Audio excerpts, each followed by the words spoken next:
So Harris has a serious Palestine problem that I don't know if it's going to be like the thing that determines the election, but I think a lot of the enthusiasm towards Harris was actually from a lot of the pro-Palestinian folks on the left wing of the spectrum.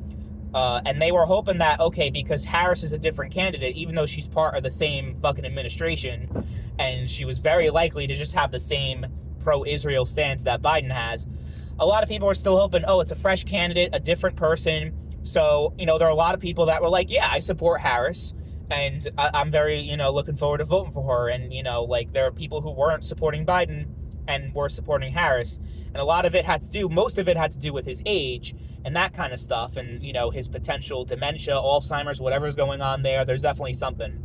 And I think it's funny how during that interview she said that, she was asked about Biden's health and his mental state. Oh, he's still very sharp, and he is perfectly capable of doing the job. Then, bitch, why the fuck are you suddenly the nominee, even though Biden was running up until a month and a half ago?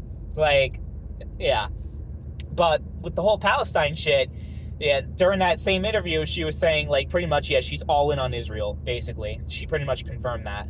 And she doesn't have any more of a pro-Palestinian stance than Biden did.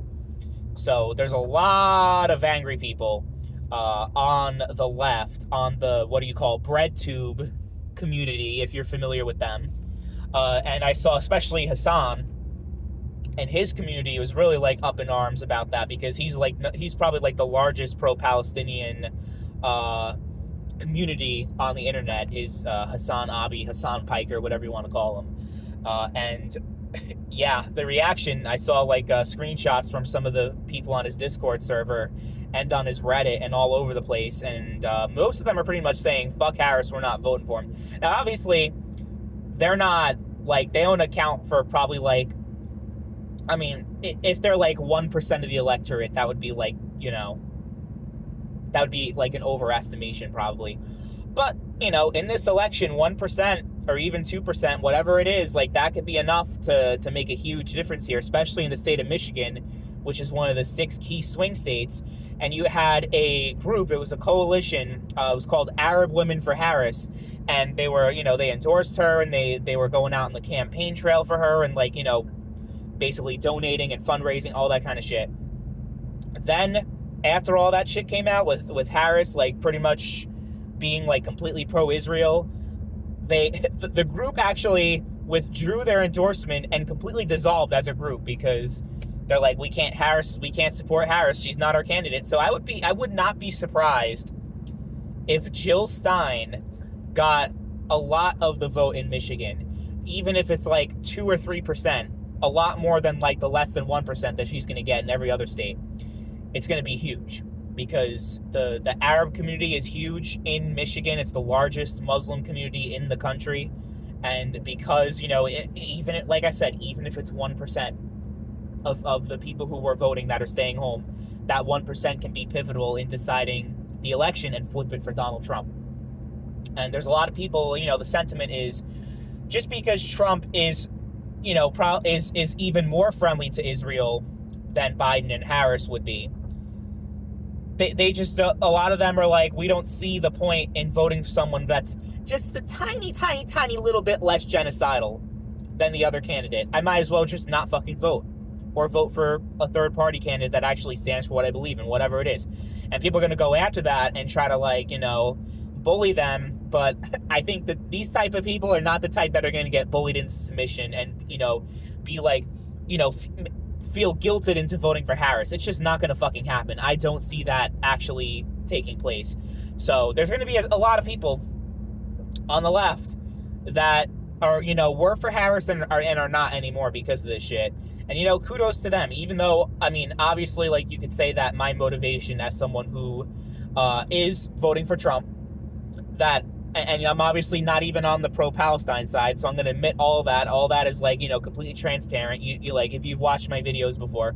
Honestly, the whole Palestine thing, I don't even know what to believe. I don't even know if I'm necessarily on the pro-Israel side. I'm just, going to be honest and just be I don't fucking know shit about this conflict. This is something that's been going on long before even my grandparents were around. This is just It even goes back like 1,000 years plus, 2,000 years plus, or however long. Like it's over millennia. The conflict between the the Hebrews and the Arabs in the Middle East. Like it's just so fucking complex, so much, just so many different layers to this that you can't just be like, oh, I have an easy solution to this and everything's gonna be fine. Like, I don't fucking know. And as far as like who's the good guys and the bad guys, I think there's a lot of gray involved in that. So I don't think it's like cut and dry in this conflict. Like, oh yeah, Israel is just like 100% good, or definitely not the fucking Hamas. They're definitely not good people. And even like I wouldn't even say there's a moral equivalency between the two, but it's kind of hard when you see them just indiscriminately bombing the shit out of innocent civilians, and they just seem to have like no care for it, and they just call it collateral damage and just wipe their hands clean. Yeah, that kind of rubs you the wrong way, it really does. So I know, I'm just saying that I'm not pretending to be like a Palestine like all in on Palestine like these people are, and I'm voting for Trump. So this shit could, I guess, would help my side. It would help, because the candidate I want to win is more likely to win if these people do not vote for Harris. Sure, but I'll just say, like completely honestly, aside from all that, I actually respect these people have principles that they stand for and they believe in, and don't just change on a whim because the person has a D in front of their name, and that's all that fucking matters to them.